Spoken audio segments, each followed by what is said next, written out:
Here it is, the most sweeping agreement on tariffs and trades in 40 years has been passed by the Senate of the United States. It was called GATT, the General Agreement on Tariffs, and I want you to notice something that is said here. It was passed by 76 to 24 vote in the Senate, and many of those votes were lame duck votes.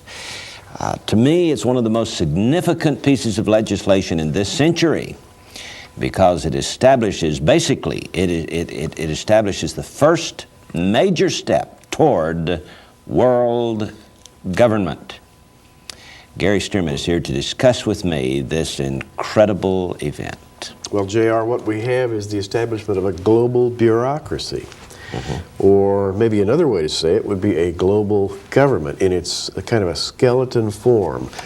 No one really knows what's going to happen, and that's the problem. As a matter of fact, this thing is still in its formative stages, but JR, there is a kind of a dream in the minds of leaders, and it's been there for a long time, namely that if we can just get this world set up on a global footing with a kind of an international government of some sort, we can stop wars, we can control economies, and we can create a kind of a paradise on earth. That's really what's at the root of all this. All we have to do, Gary, is go back and look at the progression of the United States of Europe, how it came together. In the late 1940s, beginning after World War II, European politicians began to get together. 6 countries decided that they were going to eliminate tariffs and trade.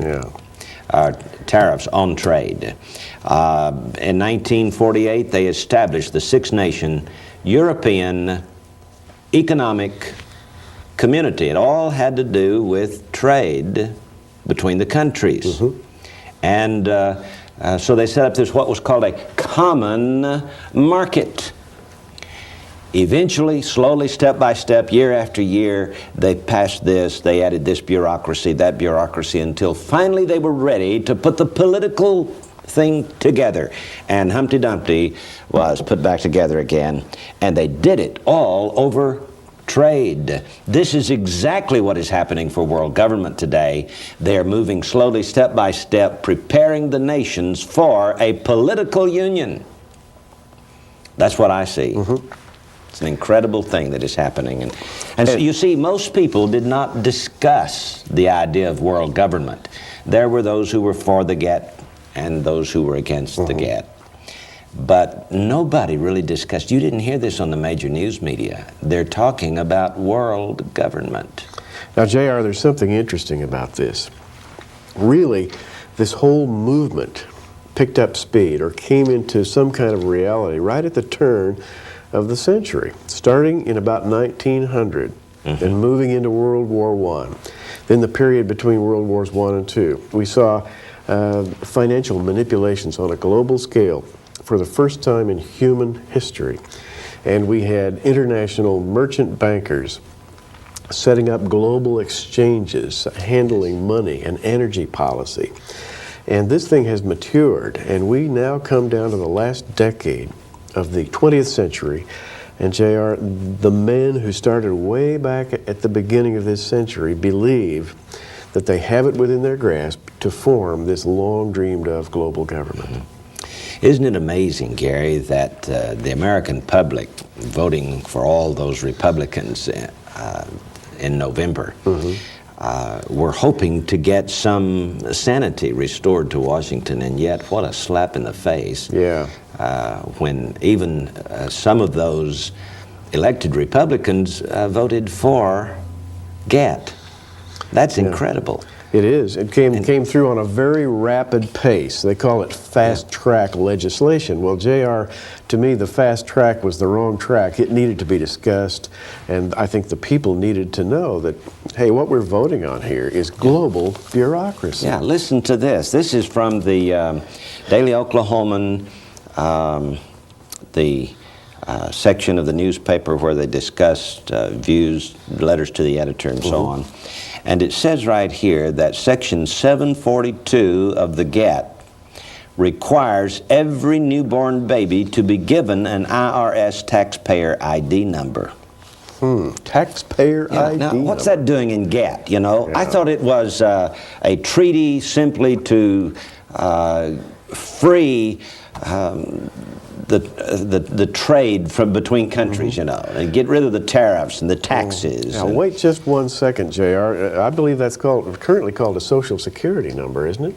But, In the United States it is, But- but this is a world agreement here. We're talking the whole world. and now it's 124 nations. It's by the no way. longer Social Security, it's taxpayer ID. Yeah. Yeah, that's How right. fascinating. Taxpayer ID. Yeah. And notice, please, this is the front page of the Daily Oklahoman, Friday, December 2nd, 1994. It says, Senate passes tariff-cutting world accord. A world accord. This idea of it being tariff-cutting is a bone thrown to the dog.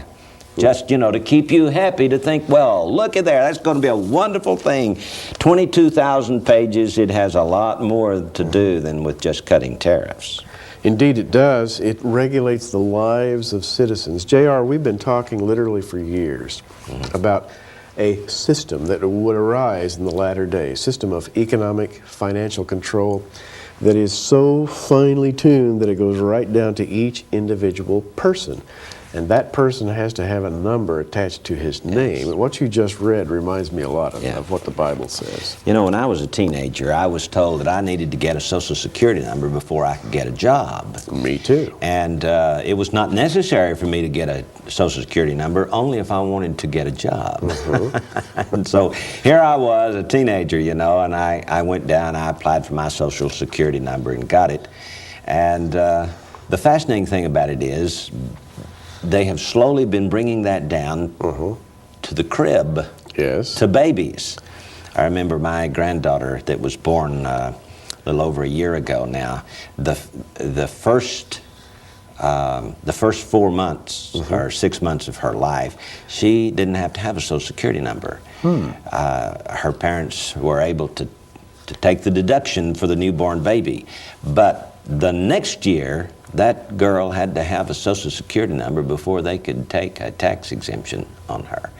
And now they bring it down to newborn, there it is, right there, just as big as life. The newborn baby's going to have a Social Security or what is called a tax ID number. Wow.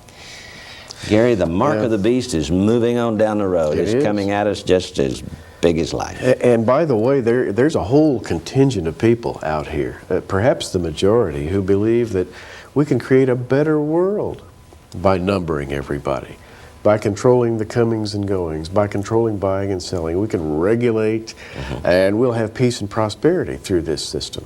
This is the common thought. Yeah. Now, you know, Gary, let's go to Psalm 2. This, to me, is the most exciting part of it all, because Psalms 1 and 2 set the picture for this century. As you know from our book, Hidden Prophecies in the Psalms, we have discovered that the Psalms literally tell the story of this century, year by year, psalm by psalm, the year numbered according to the psalm. In Psalm 48, I think the prime example would be the birth of Israel in 1948 is described in Psalm number 48. And of course, the Psalms being the 19th book of the Old Testament, Book 19, chapter 48 tells the story of 1948. The numbers are there all the way through 1994 and Psalm 94. The important thing about this is Psalms 1 and 2 set the theme for the story to be told in the Psalms. Yeah. And of course, Psalm 1 tells about the rebirth of Israel under two metaphors, the birth of the baby and the replanting of the tree. That's all in Psalm 1. But Psalm 2 tells about world conditions during this last century, the century that would see the tribulation period and the coming of Christ to establish the kingdom of heaven. And Gary, that's what Psalm 2 gives us. It opens with, why do the heathen rage and the people imagine a vain thing? Let's go to the Hebrew on that, Gary, and give us a basic overview of what the Hebrew writing of the original intent was on this verse. And by the way, this is really good in the original language, JR. It so perfectly describes what's going on. Why do the heathen rage? The Hebrew word for heathen is goy, or goyim. and this is the common Jewish word for Gentiles. So we have here, why do the Gentiles rage? And that word rage, JR, is the Hebrew word that means a group of rumbling, raging people gathered together into a kind of a mob, or a kind of a tumultuous gathering. And if that doesn't describe like today's... armies preparing to make war. Yeah, armies preparing to make war, or maybe... or a mob gathering in the street. A mob gathering in the streets with torches. It's like everything is poised. Wanting to lynch somebody. Yeah, wanting to lynch somebody maybe. And what a picture. I think we can see that in this century with World War I and World War II, with the other wars, the continual bloodletting across the face of the earth. Why do the Gentile nations make war? Rumbling together, moving together as one mob.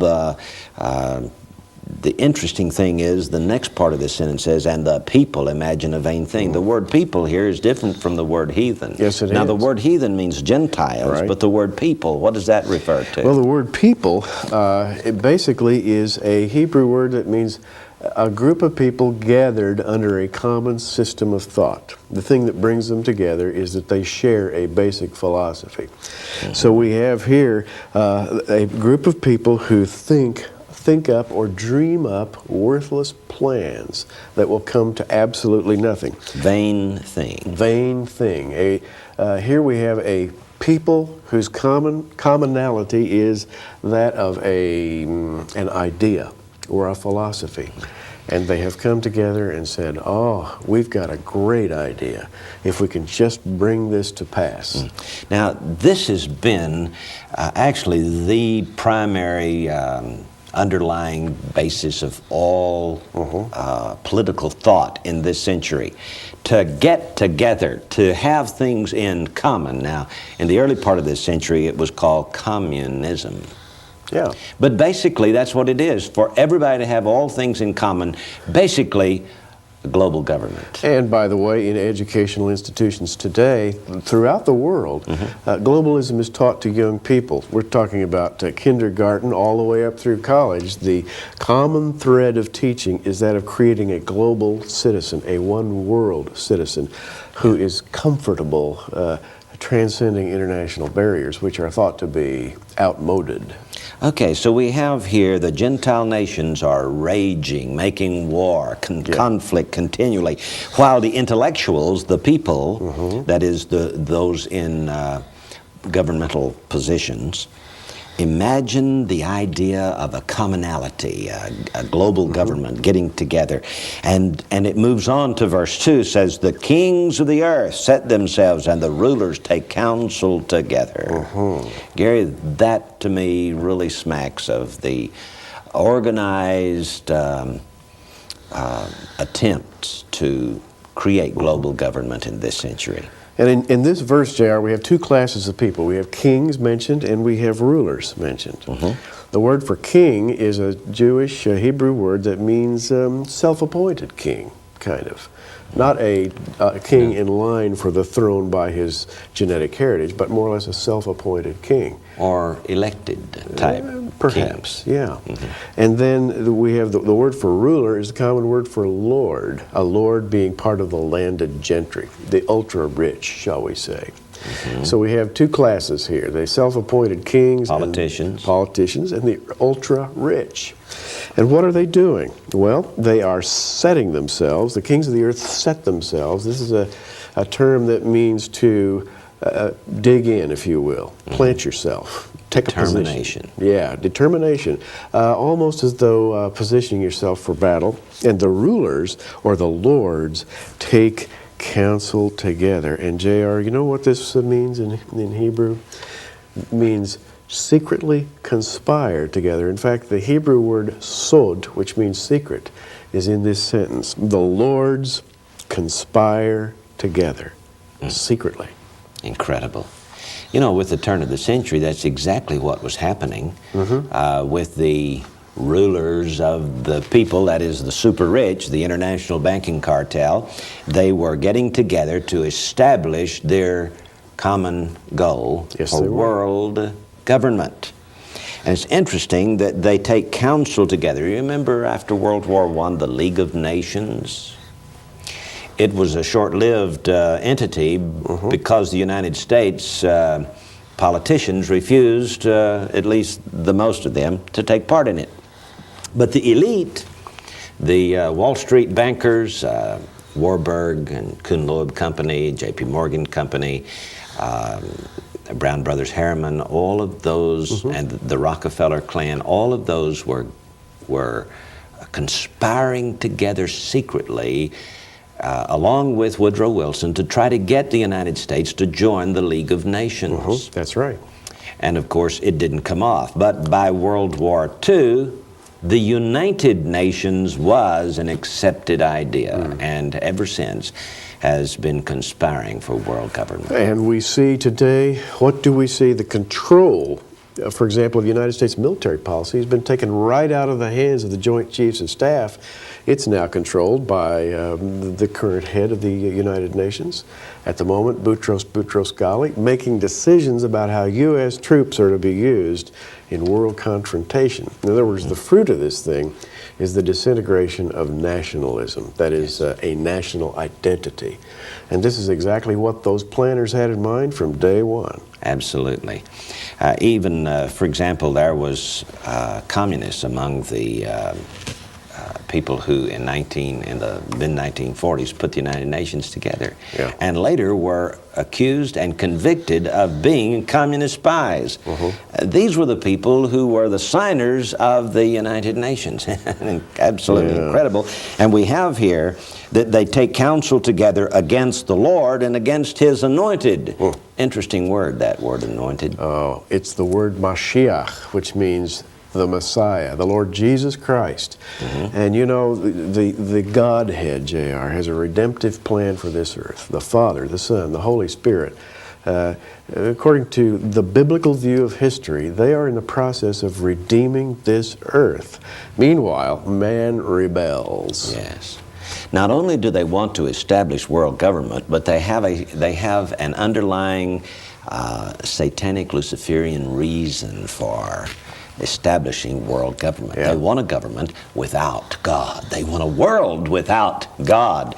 In fact, they say, let us break their bands asunder and cast away their cords from us. And to me, Gary, this is saying they are wanting to cast off the moral restraints taught by the Messiah. I think that's what the rabbis actually commented. The Jewish commentary on this talks about really two kinds of rope here. Let us break their bands, let us cast away their cords. Bands is a Hebrew word for a small rope that you might wrap around somebody. That is, cords is a word for small rope. Bands is the word for a rope that is so heavy you can't cut it, and so you have to take it off. The idea, J.R., is that what we have here is the Hebrew word mosar, which is moral teaching, precept, the teaching of the Torah, the teaching of the Bible. And that word root, if you change the vowels and make it moser, means cords. So moral precepts are likened to cords in the Hebrew. Cords of discipline. In other words, thou shalt not, thou shalt not, thou shalt not. Yeah, they restrain. In other words, they restrain man from his natural sinful ways. And the picture here is very clear. These people wish to cut cords and cast off heavy ropes which have restrained them. And these are the moral precepts of the Bible. Now, that means that the Bible is no longer welcome. And this is the underlying reason for the League of Nations and the United Nations. They want to enslave the human race and get rid of God. That's right. In fact, when you have the truth of the Bible, you have real freedom. When you get rid of the Bible, you get rid of freedom. And the opposite of that is slavery. And so we can see that in these opening verses of Psalm 2. Literally, we can see the United Nations, the international banking cartel, that is the rulers, the super rich, and the kings being the politicians, not the kings that are dynastic, that is by heritage rule, but the kings who assert themselves and are there not because they deserve to be, but because the people imagine a vain thing. The politicians and the super rich. Now, J.R., the clock is catching up with us. Yeah. The next two verses, verses 4 and 5, tell the end of the matter. He that sitteth in the heavens shall laugh. The Lord shall have them in derision.